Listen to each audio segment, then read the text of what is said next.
Ya. En este video ahora vamos a ver la tercera syscall de manejo de procesos. Y esa es la syscall que se llama wait. Entonces vamos a dejar aquí abierta una ventana con la página, con la man page de la syscall wait, que nos indica básicamente que hay tres maneras que nos propone de llamarlas, como wait, como waitPid, waitID. Vamos a llegar a esa descripción. Pero ¿qué hace esta syscall wait? Básicamente espera porque termine un proceso hijo. De hecho, German ya lo hemos visto en funcionamiento. Veamos un ejemplo. Este es básicamente el ejemplo que vimos al principio, en que llamamos creamos un hijo con fork. Ese hijo crea un proceso que ejecuta el comando date, el cual imprime la fecha en la pantalla. Y luego el padre, además de imprimir que él sabe quién es su hijo, eh, espera al hijo, llamando a null porque no le interesa el código de retorno. ¿Ya? Miremos ahora un poco la descripción de qué está pasando. Cuando se crea fork, se crea un nuevo espacio de memoria para el hijo con ID 4601. El hijo va a ejecutar exec, ejecuta exec, y luego se transforma en el comando date. Y luego sigue ejecutando. Sigue siendo hijo de 4592 de todas maneras. El padre, por otro lado, ejecuta el texto que dice child PID es número de hijo, y luego wait null. Cuando hace wait null, el padre se sale del estado running, ya no ejecuta, tampoco está ready, está en el grupo de los procesos que están bloqueados, que están esperando que algo pase, y está esperando que el sistema operativo le avise que alguno de sus hijos terminó. En este caso, por la manera que lo estamos llamando, cuando llamamos wait y le pasamos solamente null, significa que no nos interesa un hijo en particular, nos interesa que termine cualquiera de nuestros hijos y tampoco nos interesa su código de salida. Entonces el padre se queda esperando y cuando cuando el proceso hijo termina, que en este caso ahora fue el comando date, termina, le avisa al el sistema operativo le avisa al padre de 4601 y ahora el padre sí puede continuar. Entonces, P1 imprime estas dos líneas, P2 imprime estos dos, about to exec, y luego la fecha, y luego imprime que el padre imprime que el hijo ha terminado. ¿Ya? Entonces el padre se bloquea en estado waiting hasta que el hijo termine. Veamos un poco cómo se ejecuta esto. Veámoslo en la práctica. Tenemos acá un código que no hace wait, pero que básicamente, si vemos, tiene dos arreglos. Crea un arreglo global de tamaño 5 en este caso, con 5 números, y tenemos dos procesos. El proceso X, en el cual va multiplicando cada número por menos 1, por menos 2, por menos 3, por menos 4 antes de imprimirla, y tenemos el proceso Y que los imprime tal cual. ¿Ya? El proceso Y piensa primero cuál es el padre y cuál es el hijo en este caso. Háganle pausa. Y ahora que sacaron la pausa, voy a ver que aquí este es el child y este de acá es el parent. ¿Por qué este es el child? Porque te ejecuta solamente cuando el resultado de fork es 0. ¿Ya? Todo esto es el código del child. El código del padre, del parent, se ejecuta cuando el ID que retorna fork acá es mayor que 0. ¿Ya? Entonces, todo esto de aquí,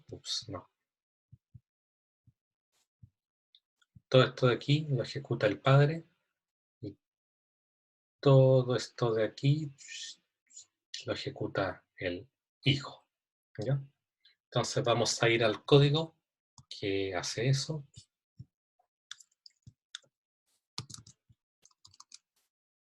Vamos a compilarlo. Este es fork2.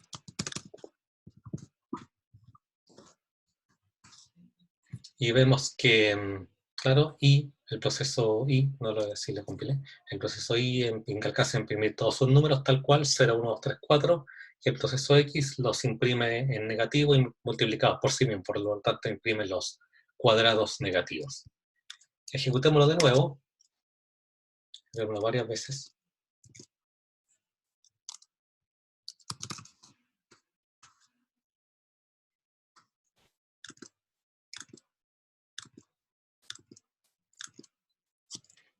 Vemos que en todos los ejemplos el proceso I alcanza a ejecutar completamente antes que el hijo. Tal vez debería ser un poquito más largo para que alcancen a entremezclarse.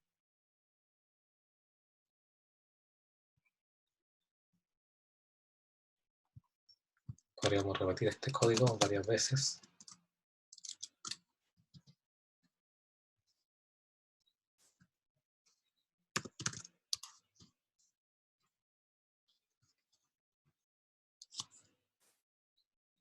Ok, para ser correcto con la indentación.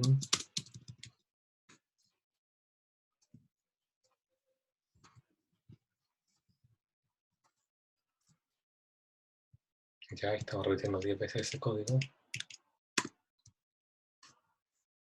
Y ahí vemos que el proceso I, cuando imprime, en todos los casos alcanza a imprimir antes que el otro. Ya, no es tan bueno mi ejemplo en todo caso. Pero podemos hacer ahora que el proceso padre imprima totalmente. Ya voy a sacar esto porque eso lo confunde.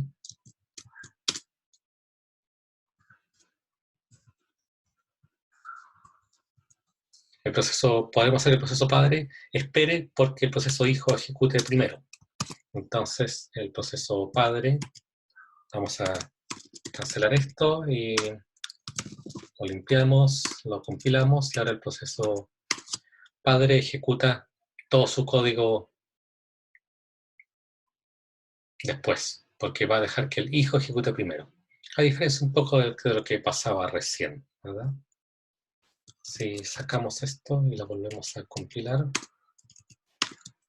ahora claro, el proceso hijo pasa que justamente en esta implementación el proceso padre continúa ejecutando, por lo tanto al hijo no alcanza a ejecutar todavía. ¿Ya?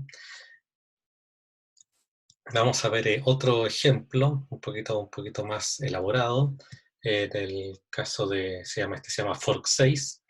Y en este caso, este ejemplo es interesante porque crea dos hijos. De hecho, y usa los llamados, usa el código de retorno. Entonces, el proceso hijo se crea tal cual como lo creamos antes. Se crea, imprime A, espera 5 segundos, luego pide un valor de retorno.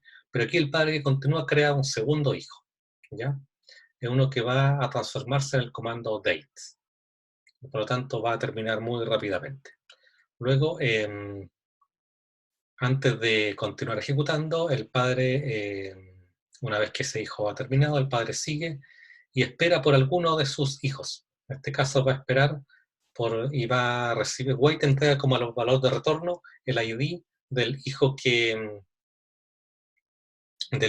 terminó, ¿ya? Y recibe en status el código de retorno, al menos en los últimos 8 bits de status.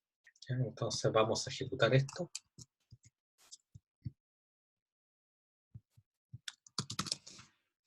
Lo compilamos. fork6.c. Ejecutamos fork6 y vemos ahora que el segundo hijo ya imprimió su ID 1635, va a ejecutar execlp, se transformó en execlp, imprimió la fecha actual, y el primer hijo está esperando 5 segundos, ahora recién pidió un valor para recibir. ¿Ya? El padre, por otro lado,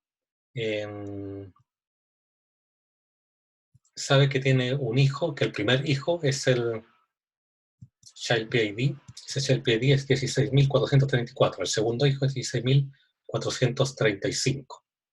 Entonces,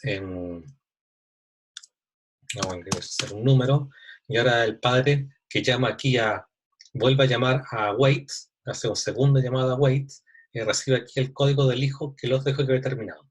Y ahora que era el 16.434, que era el primer hijo. Ya entonces el padre llegó hasta acá, como vio cuando hizo este llamado, vio que algún hijo había terminado, entonces, como ya había terminado el second child, entonces continuó, que él pegó código 0, y dijo que el child que había terminado es 16.435, y luego esperó, se quedó aquí pegado en la línea 67 por un segundo hijo. ¿Ya?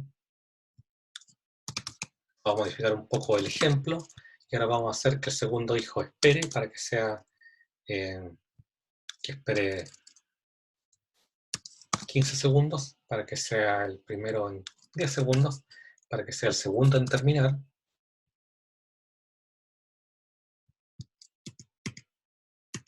Compilamos, ejecutamos, y ahora, claro, va el segundo hijo, todavía no ejecuta dates, pero ahora el primer hijo ya, antes que se pase los 5 segundos, ahora el primer hijo que terminó, el 16.858, que era el primer hijo que se había, el primer hijo que había creado, y claro, el primer hijo que había creado, y el segundo hijo que tiene código 16.859, es el segundo en terminar, porque un poco manipulé los tiempos para que no terminara después que el otro, ¿ya? Ahora si tengo un tercer wait, ya saquemos este sleep, dejemos el wait, cosa que el padre no imprima nada hasta que al menos un hijo haya terminado, que probablemente va a ser el segundo hijo. Lo compilamos, lo ejecutamos. Ya el padre empezó a imprimir una vez que había terminado el primer hijo, que el hijo que terminaba el 17078. No imprimía, ahí no recibía el valor, porque no lo recibía acá en ninguna variable, por lo tanto simplemente continuó, perdí ese valor solamente. Luego sale el hijo 17.078, que es el hijo, que es el primer hijo, el que está acá. Y luego cuando ese hijo termina, hay otro wait. ¿Qué va a pasar ahora cuando espere por un hijo que no ha terminado? O sea, cuando ya no tengo más hijos. Continúa. Y entre el wait entrega como valor de retorno -1, ¿ya? Cuando el padre no tiene hijos por los cuales esperar, o todos los hijos que tiene ya han terminado, entonces el padre continúa inmediatamente, wait retorna inmediatamente y entrega como valor de resultado -1.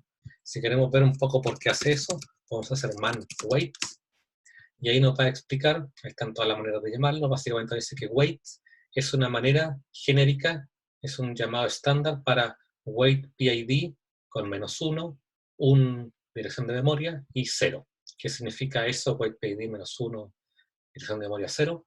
Es este llamado. Cuando PID es -1, significa que me interesa, yo puedo que estoy esperando por cualquier hijo. Si este ID es distinto de 1, entonces espero por un hijo en particular, no por cualquiera. ¿Ya? Aquí va la dirección de memoria donde va el código de salida del hijo correspondiente, o null si es que no me interesa, y options pueden ser varias opciones. Aquí está detallado qué pueden ser options. Es básicamente un OR de cualquiera de estas opciones. ¿Ya? Por defecto es 0. Entonces, y aquí nos indica que cuando entrego -1 como valor de PID, me interesa cualquier hijo, y cuando entrego algo mayor que 0, significa un ID en particular. Ya también puedo entregar las distintas opciones. Usando el estado de retorno, puedo saber el código, puedo preguntarle en base a ese estatus si es que el hijo terminó normalmente, puedo obtener el código de salida preciso del hijo, puedo saber si terminó porque alguien le pidió que terminara, o si terminó porque le enviaron una señal, si terminó porque produjo un segmentation fault, puedo averiguar la razón un poco más específica de por qué mi hijo terminó, si recibió una señal de detención, si recibió una señal de continuación después de la detención, etcétera, etcétera. Entonces, analizando acá lo que hay en la página de manual, puedo descubrir un poquito más qué opciones tengo para esperar por mis procesos. Y aquí lo último es en base a lo que con los comandos que ya hemos usado, con fork, con exec, con wait, lo que podemos hacer, ahora tenemos las capacidades para poder construir básicamente un intérprete de línea de comandos. Un intérprete de línea de comandos está esperando que reciba un comando, y cuando recibe ese comando, primero escribe un prompt, que es lo que yo veo cuando escribo cuando esto básicamente es un prompt, lo que me indica estoy listo para recibir comandos, ¿ya? Entonces primero la línea de comando escribe el prompt, luego se queda en una función que se pega hasta que se ingresa un comando, hasta que el usuario da enter, de ahí de ese string lee el comando y los parámetros. Eso por ahora no me interesa tanto, pero a partir de eso lee un comando, y luego hace un fork. Lo primero que hace es un fork, y él como padre se queda esperando, espera que el hijo termine. Entonces crea un fork y ese hijo ese hijo que acabo de crear, lo primero que va a ser transformarse en el comando que le acabo de entregar. Entonces, básicamente con la combinación de fork para crear un hijo, exec para ejecutar el comando con los parámetros que ya leí aquí, y luego cuando el hijo termina, va a entregar un código de salida, el padre que estaba aquí va a continuar, y una vez que continúa, sigue ahora, vuelve a escribir el prompt, el símbolo del sistema, el indicador de que estoy listo para recibir comandos, y luego lee otro comando. Y así, en eso se lo pasa a una shell o una línea de comandos. Ese es todo el funcionamiento bastante simplificado, pero a partir de eso, pero este es básicamente el núcleo de cómo funciona una shell. Entonces tenemos aquí estas tres instrucciones, fork, eh, wait y exec, que ya nos permiten hacer construcciones bastante poderosas sobre procesos.